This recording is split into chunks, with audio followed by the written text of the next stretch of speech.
The interesting thing about building a practice, I've learned more doing this than anything in my career. I thought I knew a lot, and I've really experienced a lot of things, but there's nothing quite like building the plane while you're flying it. Dr. Gorsak had a picture, and when he brought me on, I was able to help him expand this vision of what we wanted to build and grow.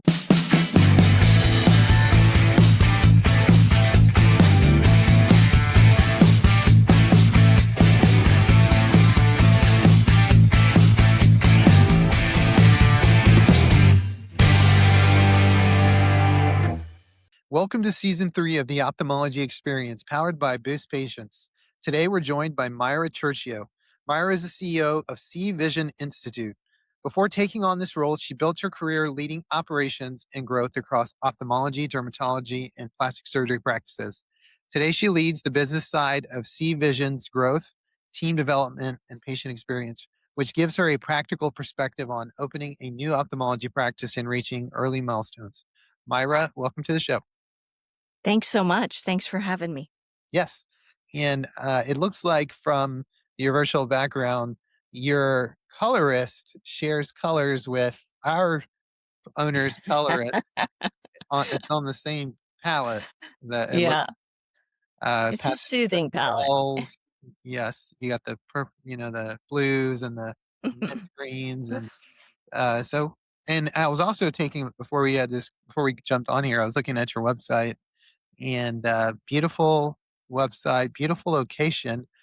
And so I want to ask you a few questions about that. But first, can you tell the people listening just a little bit about you and your practice so we can get a feel for where you're coming from? Yes, yes. So, like you said, I'm the CEO of C Vision Eye Institute, and we are a brand new practice. We are entering our third year. So, I guess I'm not sure how long you get to be new, Yeah. but I'll call us new still. And I've spent my career in ophthalmology, and I had this once in a lifetime opportunity to partner with Jason Gorsak, who is an outstanding cataract surgeon here in Palm Beach County. Mhm. And he had acquired a piece of property here in the heart of Palm Beach County. And we put our plans together to build this building with an OBS suite on the second floor. And we opened our new building here just 1 year ago in April. So we have been off to the races, and it's been an exciting, exhilarating journey. Yeah, as you're telling me about it, I'm looking at your website and just watching the virtual tour that goes Mhm. through. Were you involved in the construction? Yes, yes. So when Dr. Gorsak and I connected, he had his ideas on graph paper, and I had the privilege of partnering with him to design this building and, you know, really create a series of intentional decisions about who we are. Uh-huh. And the first thing that we had to decide is what the business is that we're going to be in. I mean, obviously, it's ophthalmology. And he had come from the world of comprehensive ophthalmology and cataract surgery. And we decided to get very focused and intentional on the business of cataract and refractive surgery. And so that is the foundation of our practice. Yeah. Well, congratulations, because that is a beautiful space. I can honestly say one of the most beautiful that I've seen. So Thank you. congrats. Thanks. That's really I awesome. really appreciate that. So you started, so you, Dr. Gorsak opened a practice, got with you. And so what did that look like? I mean, that's very interesting to me. Like, did you just, okay, we're going to fill out a whole team from scratch? And what does that look like? Can you talk a little bit about doing Oh, wow. how you did that?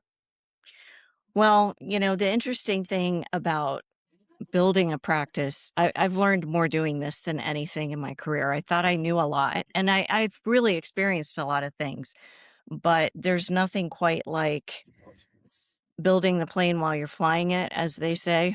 Mhm. And so we had a picture of what we wanted. Certainly, Dr. Gorsak had a picture, and when he brought me on, I was able to help him expand this vision of what we wanted to build and grow. And best laid plans, you have to be willing to pivot when you're building from the ground up.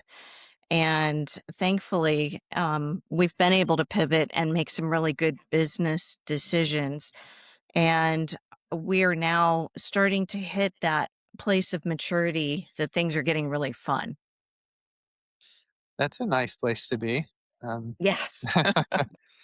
how large of a like how big is your team with your practice? So, yeah, our team is right around 20 now. Okay. And so again, we're a new little small and mighty army here that Yeah. we're growing. And we just opened our OBS Okay. about 6 weeks ago now. So that has certainly expanded the complexity of the practice to be doing on-site surgery. Sure. And yeah. That's awesome. Yeah, we just also probably been a little over 2 years since we opened our OBS in our Austin market. And when you talk about patient experience and just the ability to control more of the dynamics and just the logistics of surgery, Hmm. great option. And our surgeons love it. I think going into it, our surgeons were first a little hesitant, but they all love it, and the results are outstanding. So, and OBS, I mean, it doesn't surprise me that a beautiful building like this that has an OBS because it's in line with what I think that where cataract surgery and refractive cataract surgery is going, continuing to go because the group of people that are looking for a refractive procedure these days, more and more of them are in that RLE age range, and so providing Hmm. premium experience with the ability to have surgery on site is super solid business plan. So Myra, so far you got an A plus. Thanks so much. Yeah, Jason knew when we connected that he wanted to build an OBS. Mhm, So that allowed me to back into the framework that he was envisioning and then grow it. And so, like you're saying, Guido, you're absolutely right.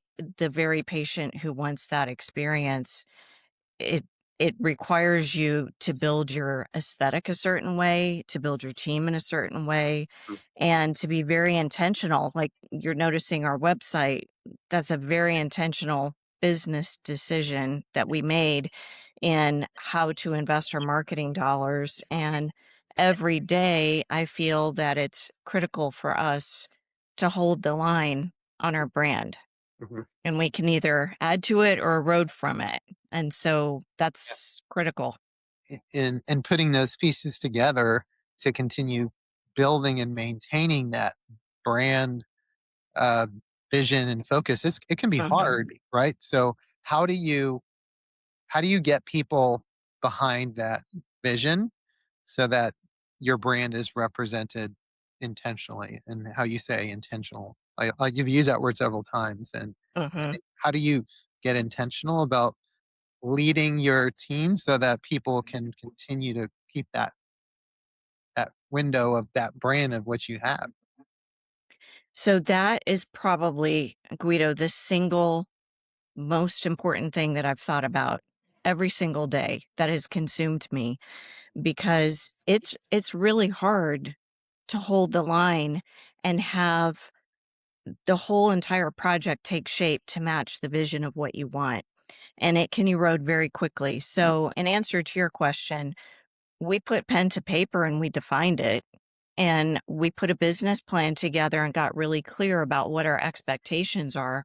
Mhm, And then I had to really learn to adapt my thinking, because having come from really large systems, you hire for competence mhm, because there's a whole entire system driving you along that you're following the momentum with. mhm, This is different. We're creating the momentum every single day. So I had to hire for agility, mhm, and I got it wrong sometimes. It's one of those things, and as hard as you try to explain to people, they have to come in and experience that every day we pivot. We make sure that we are staying on brand, and it takes a special kind of person who's willing to be part of that kind of a team. And I'm so fortunate to have that kind of leadership team around me where we have really evangelized the mission.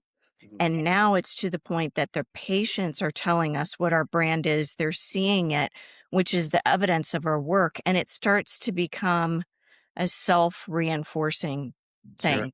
sure. And then, the other really critical thing is the saying, what you ignore, you condone. Mhm, I try to keep that top of mind. And we have a culture here that we've been very thoughtful about where we can have honest conversations. And it's not always easy, it's not always fun, but it's productive. And our team feels so empowered for it. mhm, And then the flip side of that is we're really quick to define and notice what good looks like. mhm, And when I see our team getting something right, or um, something outstanding, we make sure to call it out. We have a really busy, active Teams chat that we're always on, throwing kudos out there. Hey, check out this 5-star review mhm. that mentioned this person, and we just make sure to celebrate a lot. And I think that is how we kind of keep our brand empowered in the team, so they become carriers of it. Absolutely. Do you go as far as to define like core principles or core values? You said mission, but do you attach certain core values or behaviors that you put on materials for staff, or is that something you're still developing? That I would say that's something that we're still on developing, Hmm. but, we spent a lot of time putting together our brand standards when we were opening the practice and defining, what kind of, culture that we want within the practice. How do we want our patients to feel? What do our materials look like? So everything has a uniform consistency, and we tried to make the building reflect that. And would you say that when you wrote that story, would you use the word boutique, or what? How did you define that when you were coming up with that vision? Yeah, and I think that's an interesting word, and that is a word that we've used for sure. We like to call ourselves concierge level care because medicine really resonates here in Palm Beach County, and there's a lot of people asking for it. And we've actually had patients call that out in reviews that it feels like Okay, concierge service. that's awesome. Is there any nuggets that you would care to share in terms of how you deliver a concierge experience for your patients? Like any systems that, let's say, maybe you call them ahead of time or afterwards, or have a special treat bag. Is there anything that you feel comfortable sharing? Maybe Sure. your competition will be listening. I promise. Well, we just believe in being good to people for sure. Huh. And I have to give a shout out to my friend, the patient whisperers, Lauren and Christine. And we embedded their upskillery platform early on Mhm, in our onboarding of our team, and we've made it part of our vernacular here, and they do an exceptional job putting together in a way I never could TikTok style videos that our team enjoys and takes in to mhm. teach them about how we want to show up for our patients. And if you haven't checked them out, you have to. They're really good at what they do. Okay. And so that's part of our culture. And we talk a lot about our our professional presence Mhm, and how how we show up for our patients, how we greet them, how we make eye contact, how we don't walk 10 yards ahead of them down the exam lane. mhm. Um, we like to page our patients from the waiting room on our texting platform Okay. and meet them at the door instead of having a cattle call in the waiting room, as an example. Okay. Um, so there's just a lot of things that we really try to do. We use sticky notes in our EHR Mhm. to remember little personal things about the patient that helps us connect with them the next time we see them. Hey, this is Boost Patients with a short break from your podcast. We are here to help you book more consults, and we do that by reaching out to your patients super fast and effectively through several different forms of communication to make sure we touch base with them when they're thinking about you and convert your consults at a higher level, getting patients in the door so that you can continue to grow your revenue. We are here and excited to help you. Take a look at our website, boostpatients.com. Book a time to meet with us so we can learn about your practice and how we can work together. We look forward to speaking to you. And now, back to your podcast. Yeah, that can be It's a powerful. lot of little things. Yes, yes. Do you have anyone that's specifically designated for like patient experience, or is that just something that you're teaching each person in the chain of that? That's a great question. Yeah. So we I work really closely with our leadership team. We have 3 leaders in our team that I feel um, really carry the patient experience through the practice, and they are responsible with me and Dr. Gorsak for helping uphold the culture. So I make a big investment of time in all of them, and we try to embed it in our conversation. But I think the biggest thing, Guido, that we really try to do that I think about a lot too, and talk to the team when we onboard them, Mhm. is that I don't think you can be two-faced when it comes to patient care. In other words, you can't be a jerk to your coworker Sure. and then deliver a great patient experience. So we try to be the same back of the house as front of the house. Mm. Yeah, no, that makes sense. And, as you as CEO, as you think about scaling the business, I don't know if Mhm. you have plans for multiple locations or whatever it is that your growth goals are, but as you or even if you plan to scale your patient volume, how do you balance doing that, but at the same time maintaining the level of patient experience that you have defined for what you want? Yeah, that's a great question, and it's it's a bit of a moving target. Mhm. So, while I've laid out a plan, I revisit it often with Jason, and we sit down and we talk about what our goals are, and we have course corrected that from time to time. That's what I was alluding earlier. Mhm. I think you have to live in the present, though, and not be so focused on what you're building for the future that you lose sight of the moment, because that's where the magic's happening every day, Yeah. Yeah, that's not only true in business, that's true in life. right? Yes, Yeah, these are the good old days right now. that's right. I think too often, a lot of stress and concern is worried about what might or might not happen in the future, and, I think that's can be a struggle for all of us to maintain that focus on the present, and, you know, I I personally have been on this journey in our practice to continue to improve and elevate what we do. And we just recently launched a patient experience initiative that was focused on that specifically, focusing on the present and what's happening in front of you right now, Mhm. because then that becomes the catalyst for everything else. It's like the growth becomes the symptom and the result Yes. of what your present focus is.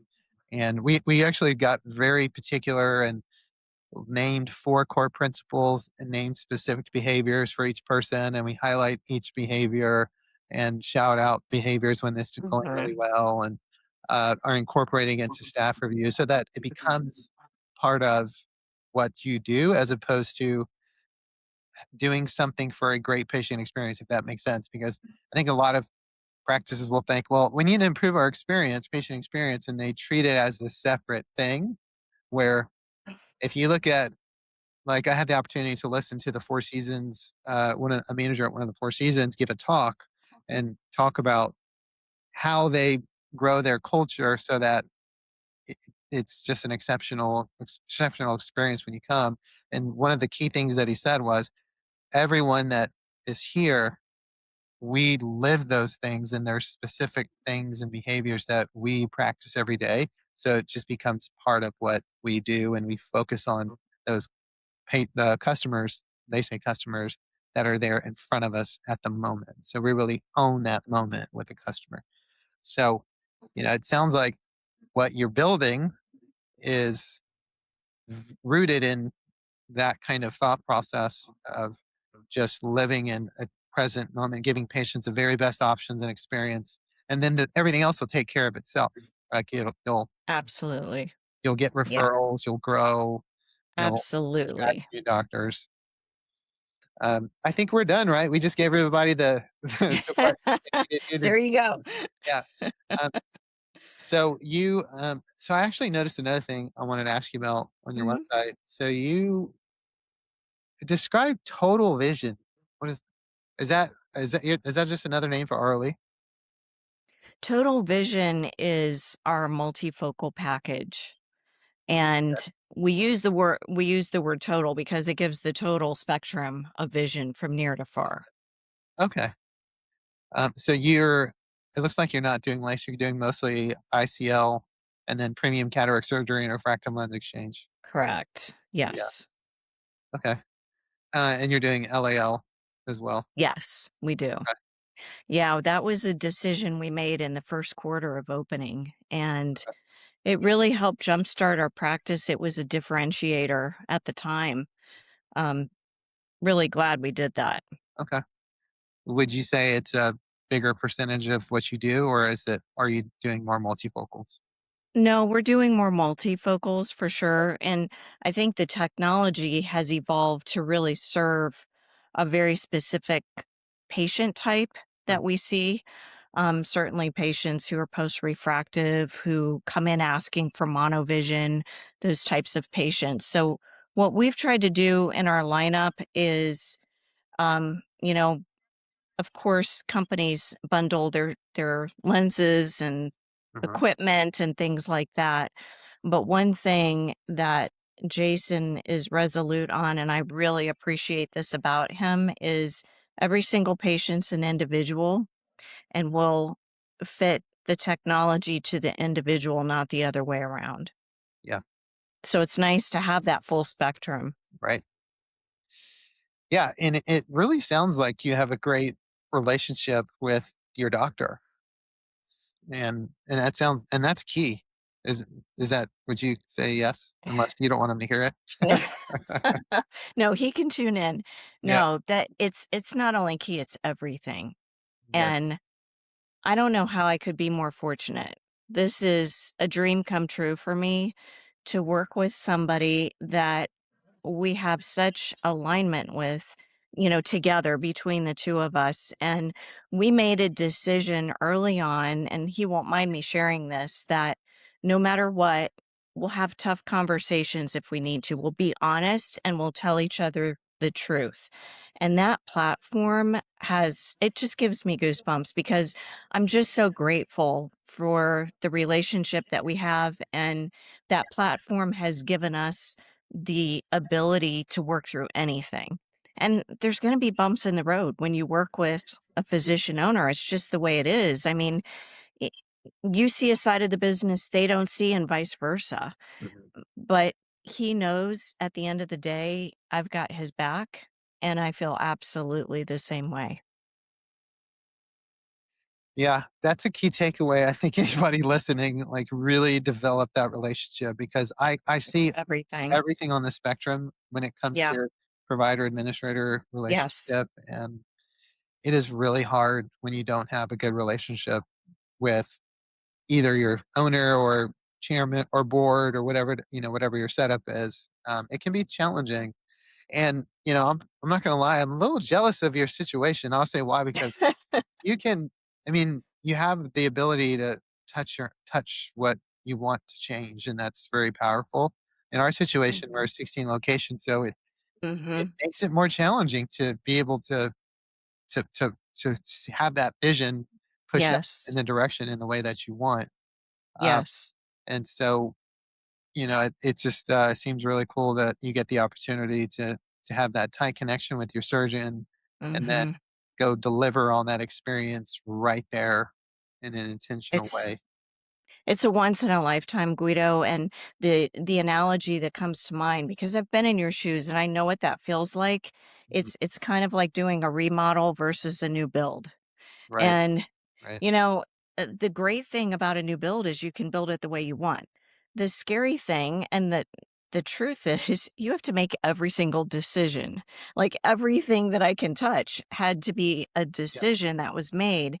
And so, there is some decision fatigue that happens, but like I told you earlier, we're starting to hit the crest where we're past some of that early challenge of brick building, and we're getting the structure, and I can see it taking shape, and our team is firing away, and it's fun. It's really fun. yeah. That's awesome. I'm really happy for you. That's something that not all can say. So congratulations on that. Thank you. And if there's anyone else that were considering trying to do something similar like yourself, or that are trying to be more intentional in their leadership and how they create their practice values and focus and mission, what would be some advice that you would give them? Yeah, that's a great question, and I actually have thought about it because not everybody's in my shoes, and Right. and like I said, I know what it's like to be in a large organization. You can be in a large organization and lead with intention, Mhm. and it's pausing and slowing down and not being reactive. And that's something I've really worked on, is just thinking it through before you jump ahead. And getting the team behind you to see what the vision should be and then holding the line. That's, I think, the hardest part of all of our jobs, whether we're in a massive organization or a new emerging organization like ours, Mhm. is when you've made a decision to go straight, don't deviate, because it's that little bit of erosion, just the little miss here and a little bit there, that before you know it, you could have lost your way. Strong words, Myra. Strong words. Appreciate that. And it was really great to meet you virtually. I know I, we saw each other in the hallway, I think, at Yeah. HRS, and we said hello real quick, but it's nice to get the opportunity to talk to you more. Uh, Probably be calling you at some point in the future for your Oh, designer for your do. building. your, your, Do. your building is beautiful again. I just have to say that. Um, and thank you for all you do. And hopefully we can connect more often. And good luck to you in the future. It was great spending time with you today.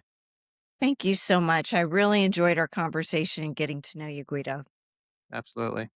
Also, want to take a moment to thank the listeners. Please make sure to subscribe and share us with your friends on social media. Another shout out to Boost Patients for producing the podcast. Boost helps ophthalmology practices get new patients without spending a dime on marketing. You can learn more about them at their website at boostpatients.com or check out the show notes. Until next time, have a great week.